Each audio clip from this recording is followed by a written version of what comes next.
आश्रम की सेवा करी, लेकिन गुरुजी के सामने भी नहीं गई। 1 वर्ष हो गया पूरा, 1 वर्ष हो गया तो गुरुजी ने विचार किया कि ऐसा कौन सा भगत है कि आंखों के सामने भी नहीं आ रहा।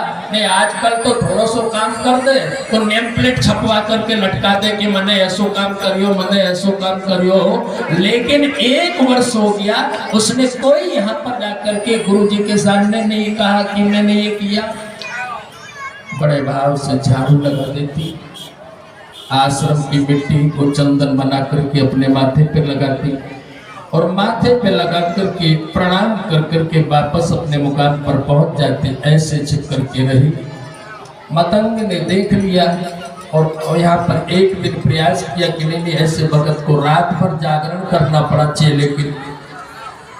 तो कहते हैं कि वो जाग करके उन्होंने सारा दृश्य देखा। देख करके जब वो झाड़ू लगा करके लौट करके जब अपने मुकाम पर आ रही थी तो गुरुदेव ने जाके कहा कि बेटी अब मत जाओ, कहीं रुक जाओ। और बेटी शब्द सुना तो सुन करके बेटी के तो आंखों से आंसू आ गए कि बहुत दिन बाद आज फिर मेरे को पिता मिला और उसने मुझे बेटी कह करके पुकारा।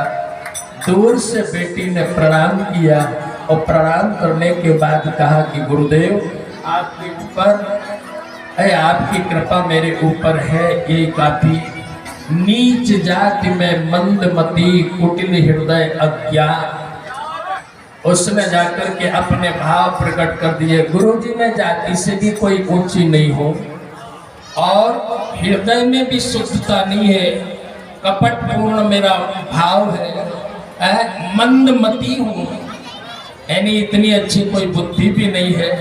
महाराज मैं आपको स्पर्श भी नहीं कर सकती हूँ। ऐसा करके दूर से प्रणाम कर लिया। तो ये जाकर के सभी के भाव है, कितने पावन भाव, कितने सुंदर भाव है। ये साथ यहाँ पर जाकर के देखना चाहिए। कभी भी महापुरुषों के सामने अपनी अच्छाई मत बताओ, ठीक है ना। महापुरुषों के सामने अपनी अच्छाई मत बताओ। महापुरुषों से निवेदन करो कि साहब बहुत दोष है, मेरे ऊपर थोड़ी सी कृपा कर दो कि इन दोषों से मेरा छुटकारा हो जाए, ऐसा आशीर्वाद दे दो।